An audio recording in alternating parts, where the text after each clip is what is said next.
एक बड़े से जंगल में कालू कौवे का परिवार रहता था। कालू एक गरीब कौवा था और अपनी पत्नी टूनी चिड़िया और अपनी एक छोटी सी बेटी टुनटुनी चिड़िया के साथ अपने छोटे से टूटे फूटे घोंसले में रहता था। कालू कौवा अपने परिवार से बहुत प्यार करता था। एक दिन कालू अपनी बेटी टुनटुनी के साथ जंगल में घूम रहा था। पापा, ये कौन सी जगह है? ये जंगल की पाठशाला है। यहाँ पर छोटे पक्षियों को पढ़ाया जाता है। अच्छा, तो फिर मैं कब यहाँ पढ़ने आऊंगी?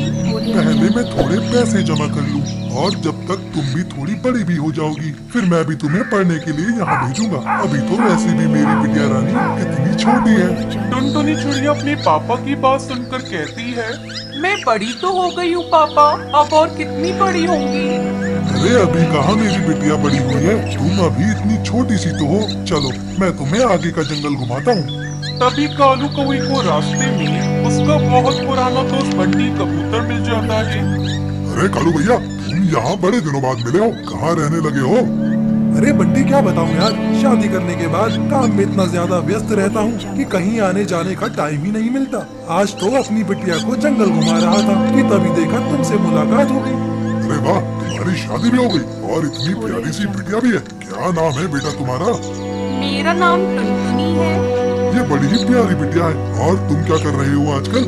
क्या करूंगा यार, दूसरे के खेतों में मजदूरी करता हूँ। वो भी जिगरबाज को जानते हो, उसी के खेतों में काम करता हूँ। तुम क्या करते हो? अरे कालू भाई, मैं तो हर मौसम में अलग अलग काम करता हूँ। गर्मी में कुल्फी बेच लेता हूँ और सर्दी में अंडे बेच लेता हूँ। और अभी सर्दी चल रही है तो अभी मैं अंडे बेचता हूँ। आओ चलो, मैं तुम्हें अपने अंडे खिलाता हूँ। अरे नहीं नहीं बंटी, मैं तो बस टुनटुनी को ऐसे ही घुमाने निकला था। अब तो वापस घर भी जा रहा हूँ, वरना देर होगी तो बेकार में टूनी परेशान हो जाएगी। अरे देर नहीं होगी, चलो बस यही पास में ही है मेरी अंडे की दुकान। चलिए ना पापा, मुझे भी देखना है अंडे स्वाद में कैसे लगते हैं। अच्छा चलो ठीक है, चलते हैं फिर। कालू कौवा टुनटुनी चिड़िया के साथ बंटी की अंडे की दुकान पर आता है। खेलो टुनटुनी बिटिया, अपने चाचा के हाथ से अंडे खाओ। देखो तुम्हारे चाचा कितने अच्छे अंडे बनाते हैं। टुनटुनी चिड़िया अंडे खाती है और टुनटुनी चिड़िया को अंडे बहुत अच्छे लगते हैं। अरे वाह बंटी, तुम्हारे अंडे तो सच में बड़े ही अच्छे हैं। कैसा चलता है तुम्हारे अंडे का बिजनेस? सब बहुत बढ़िया चल रहा है कालू भाई। तुम भी अपना बिजनेस क्यों नहीं शुरू करते? ये दूसरों के खेतों में काम करना, इसमें तो ज्यादा पैसे भी नहीं मिलते हैं। अरे अपना बिजनेस करना मेरे बस में कहाँ, मैं तो मजदूरी करने में ही सही हूँ। चलो अच्छा तो। कालू कौवा टुनटुनी चिड़िया को लेकर अपने घर आने लगता है। तभी रास्ते में, पापा वो अंडे कितने अच्छे थे ना, मुझे वो अंडे बहुत अच्छे लगे।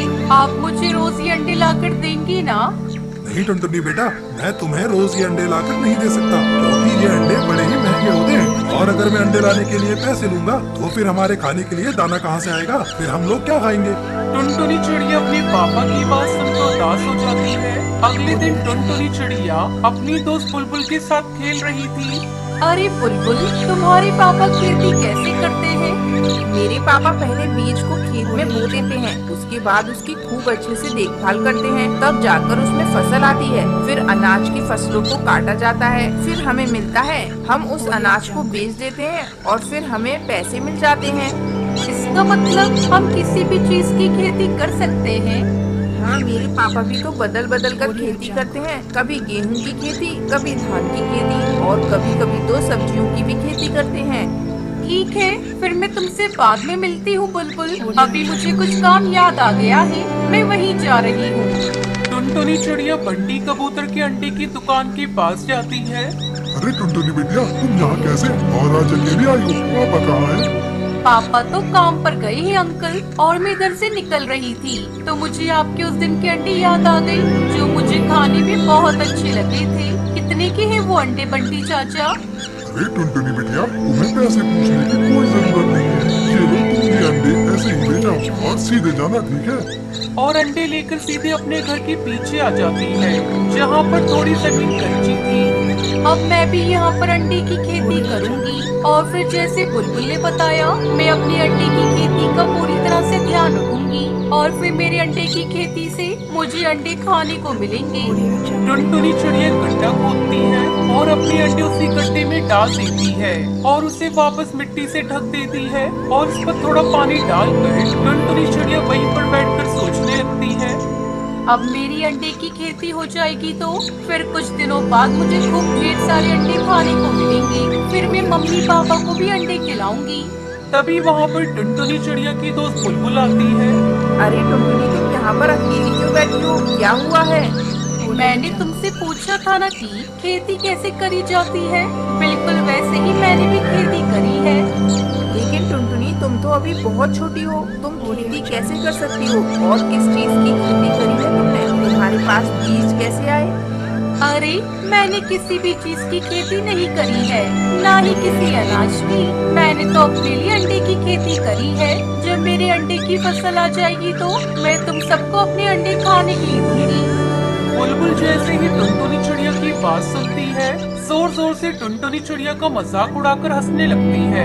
अरे टुनटुनी, तुम कहीं पागल तो नहीं हो गई हो? भला अंडे की भी कहीं खेती होती है क्या? तुमने इस गड्ढे में अपने अंडे डाल दिए हैं। अंडे तो मुर्गी देती है। अरे पागल, अंडे की कोई खेती नहीं होती है। टुनटुनी चिड़िया बुलबुल की बात सुनकर उदास हो जाती है। तुम मेरा मजाक उड़ा रही हो। देखना, जब मेरी अंडे की खेती आ जाएगी तो मैं तुम्हें एक भी अंडा नहीं दूंगी। क्या टुनटुनी, तुम पूरी पागल हो गई हो? बुलबुल टुनटुनी चिड़िया के ऊपर हंसती हुई वहाँ से चली जाती। टुनटुनी चिड़िया अपने खेत पर वापस जाती है और वहाँ देखती है कि उसके खेत में बहुत सारे अंडे के पेड़ उग गए हैं और उन पर छोटे छोटे अंडे लगे हैं। ये देखकर टुनटुनी चिड़िया खुश हो जाती है। कालू कौवा भी अंडे का पेड़ देखकर हैरान रह जाता है और टुनटुनी चिड़िया की बहुत तारीफ करता है। फिर कालू भी मजदूरी छोड़कर अंडे बेचकर अपना जीवन खुशी खुशी बिताने लगते हैं।